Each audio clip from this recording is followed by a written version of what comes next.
2 साल तक निरोपा की निगरानी का सिलसिला चलता रहा। उसकी एक एक हरकत को मॉनिटर किया जाता रहा और बिलाखिर रॉ वालों को एक रोज उसकी बेगुनाही का यकीन हो गया। इन 2 सालों में उसके मुंह से कोई भी नई बात, कोई भी नया सच उगलवाने के लिए रॉ ने मुख्तलिफ अंदाज में दर्जनों लोगों को उसकी जिंदगी में दाखिल किया, लेकिन निरोपा रॉय ने तो जैसे अपने होंठ ही सी लिए थे। वो बाकायदा मंदिर जाने लगी थी। मजहबी तकरीबात में उसकी शमूलियत नागुज़ीर समझी जाने लगी। उसके अंदर अचानक दर आने वाली ये तब्दीली उसके वालिदैन ही नहीं, उसके दोस्तों की समझ से भी बाहर थी। वो लोग कभी इस बात को न समझ सके कि निरोपा रॉय को कभी धर्म से कोई लगाव नहीं, अलबत्ता उसने धर्म की आड़ में पनाह जरूर ले ली थी। ये निरोपा का फरार था, नुमान की यादों से फरार। नुमान की यादों से वो कभी अपनी खलासी न करवा सकी। आखिरी मुलाकात के बाद उसके दिल में एक अजीब सी खलिश ने डेरा जमा लिया था। उसे खामखा एक पछतावे का एहसास होने लगा। हालांकि उसने नुमान को उन मूजियों के जंगल से निकाल दिया था और रॉ अपने घिनौने इरादों में नाकाम रही थी, लेकिन न जाने क्यों वो खुद को नुमान का कसूरवार समझ रही थी। एक बेनाम सी खलिश, एक अजीबो गरीब किस्म का एहसास जुर्म उसके अंदर डेरे जमा कर बैठ गया। उसकी शदीद ख्वाहिश थी कि जिंदगी के किसी मोड़ पर एक मर्तबा नुमान उसे जरूर मिले। वो नुमान से मिलकर अपनी उसी खलिश से छुटकारा हासिल करना चाहती थी। रॉ ने उसे क्लियरेंस सर्टिफिकेट दे दिया था, लेकिन उसके ज़मीर ने नहीं। इस बेनाम सी अजियत से उसे सिर्फ नुमान ही निजात दिला सकता था। स्वामी जी के आश्रम तक उसकी रसाई अपने एक दोस्त के जरिए हुई थी, जो पहले ही से यहाँ योगा के जरिए शांति हासिल करने आ रही थी। उसने स्वामी जी से निरोपा रॉय का तारुफ करवाया तो उस अंतर्यामी ने उसके दूर अंदर तक झांक कर उसका मरज दरियाफ्त कर लिया। स्वामी जी ने उसकी आंखों में झांका और उसे मुसख्खर कर लिया। ये तुम्हारा संसार नहीं जिसमें तुम रहती हो। निरोपा ने हवन्नकों की तरह सवाल किया, मेरा कौन सा जहान है स्वामी जी? स्वामी जी बोले, जहां शांति है, ज्ञान है, विज्ञान है। और वो कहते कहते चले गए और निरोपा ताबेदार शागिर्दों की तरह सुनती रही। अगले रोज वो अपने कपड़ों में एक बैग लेकर स्वामी जी के आश्रम में आ गई। उसके घर वालों ने उसे न रोका। वो खुद यही चाहते थे कि जैसे भी मुमकिन हो निरोपा को उस अनदेखे कर्ब से निजात मिल जाए जिसने निरोपा को असीर कर रखा था। वो चाहते थे कि अब उस कैदी को रिहाई मिल जाए। निरोपा का ज्यादा वक्त अब आश्रम में ही गुजरने लगा था। कभी कभी वो अपने माता पिता से मिलने आ जाती, लेकिन ऐसा भी वो सिर्फ स्वामी जी के हुक्म पर करती। खुद से उसका जी कभी न चाहा। इस दौरान नुमान उसके दिलो दिमाग से चिमटा रहा, लेकिन हैरत अंगेज तौर पर अब नुमान की यादें उसकी जरूरत बनती जा रही थी। जब वो ज्ञान और ध्यान लगाती, नुमान चिराग के जिन की तरह उसके सामने हाजिर हो जाता। स्वामी जी का समाज सुधार आश्रम भारत के कोने कोने में जाकर दुखी लोगों की सेवा करता था और निरोपा का शुमार अब उस आश्रम की उन दासियों में होने लगा था जिन्हें स्वामी जी का कुर्ब हासिल होने की वजह से बड़े एहतराम की नजर से देखा जाता। वो नई आने वालियों को योगा की तरबियत दिया करती थी और नगर नगर घूमकर आश्रम की तरफ से जारी मुख्तलिफ प्रोजेक्ट्स पर खिदमात अंजाम दे रही थी। स्वामी जी आश्रम का काफिला स्वामी जी की सरबराही में सूर्य ग्रहण के पवित्र अवसर पर वाराणसी आया हुआ था, जिसमें निरोपा रॉय भी शामिल थी। स्वामी जी के आश्रम की एक शाख वाराणसी से 10 किलोमीटर दूर सारनाथ में थी, जहां उनका अपना कैंपस मौजूद था। ये काफिला वहीं ठहरा हुआ था। कभी कभी निरोपा रॉय का जी घबराता तो वो उसी तरह उठकर चल दिया करती।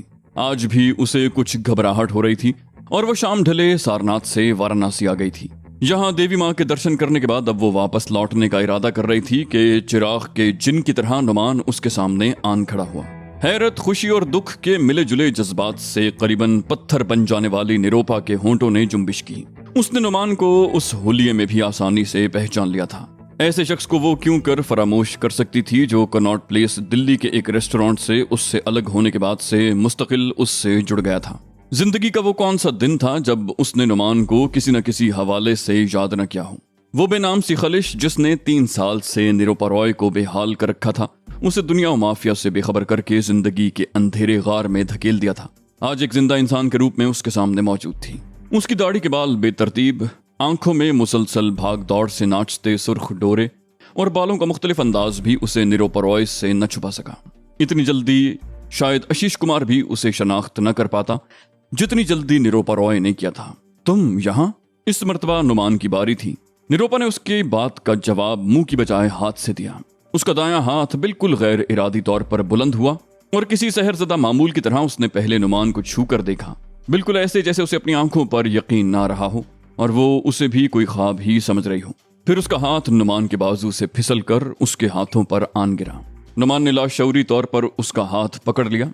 दोनों के लिए बोलना कारे दारद था। नुमान महसूस कर सकता था कि निरूपा किस कर्ब से गुजर रही है और अपने अंदर जज्बात से भी उसे बखूबी आगाही हासिल थी। उसने बराह रास्त हिम्मत पाकर निरूपा की आंखों में झांका जहां आंसू मुंजमद थे।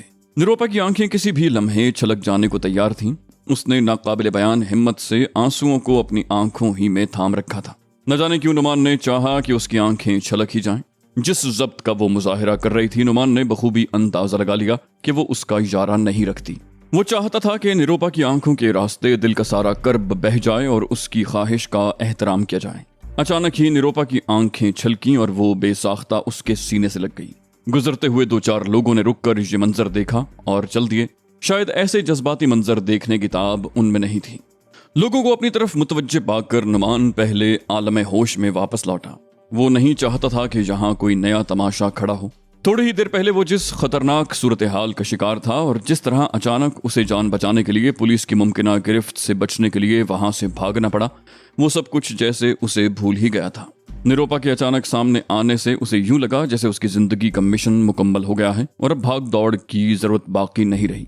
उसे यूं लगा जैसे वो गुज़श्ता 3 साल से जिंदगी की खोज के जिस सफर पर निकला हुआ था, आज उसका इख्तिताम हो गया। शायद उसे निरूपा ही की तलाश थी। शायद जिंदगी भर की तलाश का हासिल यही था। निरूपा उसके सीने से लगी सिसकियां ले रही थी, बिल्कुल यूं जैसे मेले में गुम हो जाने वाले बच्चे अचानक वालिदैन से लिपट कर रो दिया करते हैं। और वो खुद पत्थर का मुजस्समा बना जमीन में गड़ा था। उसने तो ये बात भी भुला दी थी कि वो थोड़ी देर पहले जिस बिल्डिंग से फरार हुआ, वहां बड़ा खतरनाक पुलिस मुकाबला हुआ है और बमुश्किल वो पुलिस से जान बचाकर यहां तक पहुंचा है। उसने शायद ये बात भी भुला दी थी कि भारत की सुप्रीम इंटेलिजेंस एजेंसी रॉ के एक डायरेक्टर ने उसकी जान लेने के लिए घिनौना खेल खेला है और उसे जल्द से जल्द उस मुल्क की सरहदों से निकलकर अपने लोगों में वापस पहुंचना है जहां बेताबी से उसका इंतजार किया जा रहा है। वाराणसी उसके लिए कोई महफूज ठिकाना नहीं। हाय राम, क्या कलयुग आ गया। ऐसे पवित्र स्थान पर बेशर्मों की तरह चिमटी खड़ी है इससे। एक बुजुर्ग औरत की आवाज नुमान के कानों से टकराई और वो आलम होश में वापस लौट आया। उसने निरूपा को आहिस्तगी से अलग करते हुए कहा, निरूपा आओ कहीं बैठ जाएं। निरूपा को शायद होश आ गया था। उसने अपने बड़े से चोले की आस्तीन से आंसू पोंछे और दोनों वहां से चल दिए। दोनों को इस बात का इल्म नहीं था कि उन्होंने कहां जाना है, लेकिन दोनों ये जरूर चाहते थे कि यहां से हट जाएं। निरूपा ने अभी तक उसका हाथ नहीं छोड़ा था। शायद खौफजदा थी कि फिर नुमान कहीं भाग न जाए और नुमान को ये धड़का लगा था कि अगर उसने निरूपा का हाथ छोड़ दिया तो वो फिर जिंदगी की भीड़ में खो जाएगी। उनके नजदीक से जोगी, साधु, संत, ऋषि, तपधारी, पंडित, पुरोहित और कभी कभी नंग धड़ंग जिस्म वाले साधु गुजरते जा रहे थे, लेकिन दोनों इंसानी हुजूम से लाताल्लुक चलते चले गए। निरूपा चाहती थी कि वो उसे रुकने के लिए कहे और नुमान की ख्वाहिश थी कि निरूपा कुछ बोले। शायद दोनों उसी तरह चलते चले जाते जब एक ढाबे के नजदीक वो रुक गया। यहाँ खासी रौनक दिखाई दे रही थी। वाराणसी रात का शहर नहीं, लेकिन सूर्य ग्रहण के नजदीक यहाँ दिन रात का फर्क बाकी नहीं रह जाता। मंदिरों और श्वालों के इस शहर में दिन रात भजन कथा होती है। सारी रात मंदिरों में खुसूसी इबादत की जाती हैं। जगह जगह मजमा लगाए साधु संत अपनी रास लीला जमाते हैं। मुख्तलिफ मकामात पर हिंदू धर्म की असातीरी दास्तानों के किरदारों का स्वांग भरे अवामी इज्तिमा में घिरे मुख्तलिफ किरदार मुख्तलिफ दास्तानें बयान करते रहते हैं। उनके इर्द गिर्द यही असरार का जंगल फैलता जा रहा था। चरस, गांजे और भंग के नशे में मदहोश गैर मुल्की मर्द और औरतें साधु संतों, जोगी जोगनों के साथ साथ खुद भी आलमो माफिया से बेखबर डगमगाते फिर रहे थे। अब शायद निरूपा को भी सूरत हाल की नजाकत का एहसास होने लगा था। वो नुमान का हाथ थामे एक कोने वाली मेज पर बैठ गई थी। एक मुस्तैद वेटर उनके सर पर मौजूद था, जिससे नुमान ने चाय मंगवाई और चाय आने तक दोनों कभी खलाओं में और कभी एक दूसरे को घूरते रहे। वेटर उनके सामने चाय के गिलास रख कर वापस गया तो नुमान ने हिम्मत की, निरूपा कुछ तो बताओ, कुछ तो कहो, कहीं से तो हमें बात शुरू करनी ही है ना।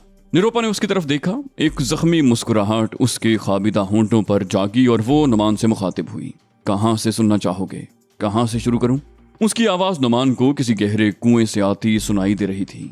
नुमान जानना चाहता था, बोला कहीं से भी निरूपा, कहीं से भी। वो सुनना चाहता था कि एक अल्ट्रा मॉडर्न और जिंदगी से भरपूर क्लासिकल डांसर को इस हाल तक किसने और कैसे पहुंचाया। और निरूपा ने उसे अपनी कहानी सुना दी। उसने नुमान को दिल्ली में खुद से अलग होने की सारी दास्तान अपनी तमाम तर जुजियात के साथ बयान कर दी। उसने नुमान से कुछ न छुपाया, उसे साफ साफ बता दिया कि वो अब तक पछतावे की जिंदगी बसर कर रही है, किसी ऐसे गुनाह की सजा भुगत रही है जिसकी वो कभी मुर्तकिब ही नहीं हुई। उसकी कहानी का इख्तिताम हुआ तो रात आधी से ज्यादा गुजर चुकी थी और नुमान इस दौरान मुख्तलिफ कैफियत का शिकार रहा। उसे रह रह कर इस बात का एहसास सताने लगा कि वो उस लड़की से जो अब जोगन बनी उसके सामने बैठी है, आखिर जिंदगी में कभी मिला ही क्यों। नुमान को हालात ने जिंदगी के सबसे अजियतनाक दोराहे पर ला खड़ा किया था। गो कि उसने गुज़श्ता 3 सालों में कई मरतबा निरूपा के साथ गुजारे वक्त को याद किया था और कभी कभी उसकी कमी का भी एहसास हुआ था। जिस शिद्दत से निरूपा ने उसके साथ अपनी मुख्तसर मुलाकात को हर्ज़े जान बना लिया था, उसका अंदाजा उसे नहीं था। एक बात की गवाही तो उसके दिल ने दे दी थी कि निरूपा जो कुछ कह रही है वही सच है, और उससे मुख्तलिफ सलूक आशीष कुमार उसके साथ नहीं कर सकता था जो उसने किया। उसे इस बात का भी यकीन था कि माजी की तरह आज भी निरूपा उसे गिरफ्तार नहीं करवाएगी, लेकिन उसे खुद पर हैरत हो रही थी कि उसके दिमाग ने दिल के उस फैसले को कैसे मान लिया। वो बहुत प्रैक्टिकल इंसान था। जिंदगी में जज्बात की अहमियत का कायल वो जरूर था, लेकिन उसने अमली जिंदगी में कभी जज्बात को अपने नजदीक भी फटकने नहीं दिया था। यही शायद उसकी कामयाबी और अब तक नंबर 1 रहने का राज था। लेकिन आज न जाने क्यों उसे अपने सारे आदर्श उसूल झूठे महसूस हो रहे थे। निरूपा पर एतमाद करना चाहिए या नहीं? क्या वो चुपचाप यहाँ से निकल जाए या फिर निरूपा की मदद हासिल करे जो उसे आसानी से नेपाल की सरहद तक पहुंचा सकती थी? निरूपा को अपने मुतालिक सब कुछ सच सच बता दे, ये थे वो सवालात जो बार बार उसको कचोके दे रहे थे। निरूपा ने खुद ही पूछ लिया, मुझे पूछना तो नहीं चाहिए लेकिन तुम यहाँ कैसे आ गए नुमान? और नुमान ने उसे सब कुछ बता दिया। उसने बताया कि वो किस तरह जान बचा कर निकला है और रॉ ने उसके लिए कैसा जाल बिछाया था।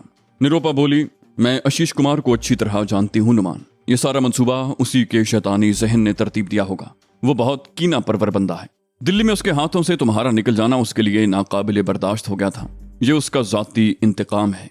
नुमान ने कहा, अगर तुम्हारी बात सच है निरूपा, तब तो अब तक वो बावला हो चुका होगा। वो बोली, यकीनन, और तुम ये ना समझना कि वो खामोश बैठा है।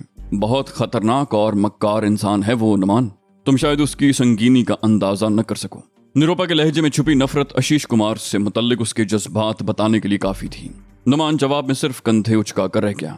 उसने अभी तक निरूपा को अपना अगला प्लान नहीं बताया था, लेकिन निरूपा जानती थी कि वो इस इलाके में क्यों घूम रहा है। उसे इस बात का अंदाजा हो गया था कि नुमान यहाँ से नेपाल की सरहद पार करने की कोशिश करेगा। निरूपा ने अपनी राय जाहिर की, बोली, मेरे ख्याल में तुम्हें अभी आराम की जरूरत है। नुमान ने इंदिया जाहिर किया, हाँ, लेकिन वाराणसी अब मेरे लिए महफूज नहीं। किसी लम्हे कुछ भी मुमकिन है। मुझे जल्दी यहाँ से निकलना होगा। निरूपा ने कहा, मैं भी यही सोच रही हूँ नुमान। और फिर बराह रास्त उसकी आंखों में झांकते हुए पूछा, क्या तुम मुझ पर एतमाद कर सकते हो? नुमान थर्रा कर रह गया। निरूपा ने उसे बड़े इम्तिहान में डाल दिया था। वो चाहते हुए भी उससे झूठ नहीं बोल सकता था। नुमान ने बड़े तयक्कुन से कहा, हाँ। उसके लहजे की सच्चाई ने निरूपा को बता दिया कि नुमान ने अपनी तरबियत के बरक्स सच बोला है और वही कहा है जिसकी उसके दिल ने गवाही दी। निरूपा बोली, चलो मेरे साथ। वो उठ खड़ा हुआ।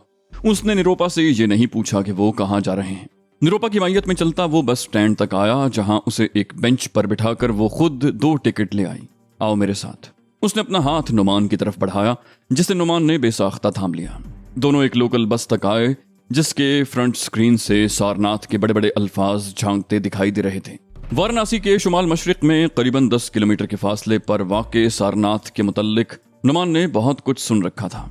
भारत में दौरान क़याम उसकी शदीद ख्वाहिश थी कि गौतम बुद्ध के उस मस्कन को जरूर देखे जहां उसे निर्वाण हासिल हुआ था और जहां उसने अपनी जिंदगी की पहली तबलीग भी की थी। सारनाथ का जिक्र उसके पुरस्कार स्टूपा, जंगलों और बहुत बड़े वाइल्ड लाइफ पार्क, जिसे डेयर पार्क कहा जाता था, के हवाले से अक्सर सुनने में आता था। पहाड़ी भूल भुलैयों में सफर करते करीबन आधे घंटे में वो सारनाथ पहुंच गए। उसने फिल वक्त खुद को निरूपा पर छोड़ दिया, जो चुपचाप उसके साथ चलती चली गई। दोनों कुछ कहना चाहते थे और कह नहीं पा रहे थे। दोनों की ख्वाहिश थी कि एक दूसरे से कुछ सुने, लेकिन दोनों पर ही चुप तारी थी। बिलाखिर उस चुप का रोजा निरूपा ने तोड़ा। क्या सोच रहे हो? नुमान ने फीकी मुस्कुराहट से कहा, कुछ नहीं, सोचता हूँ खामखा तुम्हें फिर मुसीबत में डाल दिया। निरूपा ने उसकी तरफ देखे बगैर कहा, नहीं नुमान, तुमने मुझे बहुत बड़ी मुसीबत से निकाल लिया। वो बोला, मैं समझा नहीं। उसे उलझन सी होने लगी। निरूपा बोली, नुमान, मैं 3 साल से ये पछतावा लेकर जी रही थी कि मैंने मोहब्बत के नाम पर तुमसे धोखा किया, तुम्हें रॉ के जाल में फांस दिया। कई मर्तबा मेरे दिमाग ने कहा कि ये मेरी ड्यूटी थी, तुम भी अगर मेरी जगह होते तो यही करते। लेकिन दिल ने दिमाग की इस दलील को कभी तस्लीम न किया। ये रोग मेरी जान को आ गया था कि मैंने मोहब्बत जैसे मुकद्दस जज्बे की तौहीन की। लेकिन अब मैं इसका प्रायश्चित करूंगी। मेरे जीते जी तुम्हें कोई नुकसान नहीं पहुंचा सकता नुमान। उसकी आवाज भर्रा गई। नुमान ने कुछ कहना चाहा लेकिन अल्फाज उसके हलक में फंस गए थे। उसे समझ नहीं आ रही थी कि निरूपा के अपने लिए जज्बात पर किस रद्द-ए-अमल का इजहार करें। उसे हैरत हो रही थी कि उस जैसा प्रोफेशनल और इंतहाई अमली इंसान भी जज्बात में क्यों बहता चला जा रहा है। दोनों स्टूपा के नजदीक एक इमारत के पास पहुंच चुके थे जब निरूपा ने उसे बाईं तरफ मुड़ने का इशारा किया। दोनों एक हॉस्टल नुमा इमारत के बाहर खड़े थे जहां लोग सुबह सुबह अपने अपने कामों में मसरूफ थे और एक तरफ योगा की क्लास चल रही थी। उसने बताना शुरू किया, ये हमारे आश्रम की इमारत है। यहाँ कोई तुमसे कोई सवाल नहीं करेगा। तुम मेरे कमरे में आराम करो, मैं योगा की क्लास लूंगी। अब हमारी मुलाकात दोपहर के खाने पर होगी। इस दौरान मैं तुम्हारे लिए शायद कुछ आगे का बंदोबस्त कर सकूं। निरूपा ने उससे एक कमरे का दरवाजा खोलते हुए अंदर बिठाने के बाद दरवाजा बंद करते हुए कहा। नुमान बोला, ठीक है, जैसी तुम्हारी मर्जी। नुमान के लहजे से निरूपा को एहसास हो गया था, लेकिन वो ये बात नहीं जानता था कि निरूपा उससे ज्यादा शिद्दत से नुमान का कुर्ब चाहती है। लेकिन वो उन लम्हात में नुमान को कमजोर नहीं करना चाहती थी। वो फरार चाहती थी अपने आप से, नुमान से, और उस ताकतवर और बेरहम जज्बे से जिसने उसकी रगों में खून बनकर दौड़ना शुरू कर दिया था। बोली, नुमान, जिंदगी में शायद बहुत कम वक्त के लिए हम अपनी मर्जी से जीते हैं। उसके लहजे में जहान भर की यासियत उतर आई। नुमान को यूं लगा जैसे किसी ने जोर से उसके दिल पर घूंसा मार दिया हो। वो बोला, हाँ, तुम ठीक कहती हो। शायद यही वो सबसे बड़ी सच्चाई है जिससे फरार के लिए खामखा हाथ पांव मारते रहते हैं। नुमान को आज अपनी आवाज अजनबी लग रही थी। वो बोली, अब तुम आराम करो, थक गए होगे, लेट जाओ। खुदा जाने उसने किस लहजे में ये बात की। नुमान ताबेदार बच्चों की तरह चुपचाप लेट गया। निरूपा ने एक कोने में सलीके से तह किया कंबल उस पर डाल दिया। नुमान ने आखिरी लम्हात में उसकी आंखों में सैलाब ठाठे मारता देखा। निरूपा के जाने के बाद काफी देर तक उसे नींद न आई। शायद उसके लाशऊर में छुपे एहसास अदम तहफ्फुज ने या फिर निरूपा की जाती कैफियत ने उसे सोने न दिया। काफी देर तक वो निरूपा के मुताल्लिक सोचता रहा, फिर उसे ऊंघ आ गई और थोड़ी देर के बाद वो गहरी नींद सो गया। नुमान की आंख खुली तो दोपहर के 4 बज रहे थे। घड़ी उसके बिल्कुल सामने दीवार पर लगी थी। हड़बड़ाकर वो बिस्तर से उठा तो उसे एक आराम कुर्सी पर निरूपा किसी किताब का मुताला करती दिखाई थी। सॉरी, कब आई तुम? नुमान ने पूछा। निरूपा ने इत्मीनान से किताब बंद करते हुए कहा, परेशान क्यों हो रहे हो? अच्छा हुआ तुमने भरपूर नींद ले ली, मैं खुद यही चाहती थी। नुमान ने बिस्तर से निकलकर अंगड़ाई लेते हुए कहा, तुम्हारी वजह से कुछ ज्यादा ही लापरवाह हो गया हूं। वो बोली, मुझे इस बात से खुशी हुई है नुमान। अच्छा, मैं तुम्हारे लिए भोजन ले आऊं? तुम तैयार हो जाओ, थोड़ी देर के बाद हम यहाँ से निकल जाएंगे। नुमान ने सरे तस्लीम खम कर दिया। निरूपा कमरे से बाहर चली गई। नुमान मुल्हिका बाथरूम में 15 मिनट के बाद जब वो ताज़ादम होकर निकला तो दरवाजे पर आहट हुई और निरूपा एक और मकामी लड़की की मदद से 2 ट्रे उठाए हुए अंदर आ गई। उसके साथ आने वाली ने सिर्फ सरसरी नजर से नुमान को देखा और ट्रे रख कर उल्टे कदमों वापस लौट गई। उसने नुमान से कहा, हमारा लंगर 3 बजे के बाद भोजन नहीं बनाता, खुद कुछ तैयार करके लाई हूँ। मैं अच्छी बावर्ची नहीं हूँ, मुझे इस बात का इल्म है, लेकिन जो कुछ था हाजिर है। नुमान ने निरूपा की तरफ देखा और बेइख्तियार आगे बढ़कर उसके दोनों हाथ थाम लिए। उसका ये अमल बिल्कुल गैर इस्तरारी था। हाथों के लम्स ने उसके दिल में निरूपा के लिए मौजूद तमाम जज्बात निरूपा तक मुंतकिल कर दिए थे। खाने से फारिग होने पर निरूपा ने उसे अपने जहन में बनाया गया प्लान समझाया। नुमान की मंजिल अब सरहदी इलाका लंबीनी था, जहां से वो सरहद उबूर करके नेपाल जाना चाहता था। लंबीनी गौतम बुद्ध की जाए पैदाइश होने की वजह से बड़ा मुतबर्रक और मशहूर शहर माना जाता था और दुनिया भर से गौतम बुद्ध के पैरोकार यहाँ नजर अकीदत गुजारने आते थे। निरूपा ने अपने आश्रम के मिशन के साथ गोरखपुर जाना था और उसने नुमान को इस मिशन का हिस्सा बना लिया। गोरखपुर के बाद लंबीनी तक उन दोनों ने ही सफर करना था। थोड़ी देर के बाद स्वामी जी आश्रम का मखसूस लिबादा ओढ़े 10-15 औरतों और मर्दों के साथ नुमान निरूपा की हमराही में उस बस में सवार हो रहा था जिसने उन्हें गोरखपुर पहुंचाना था।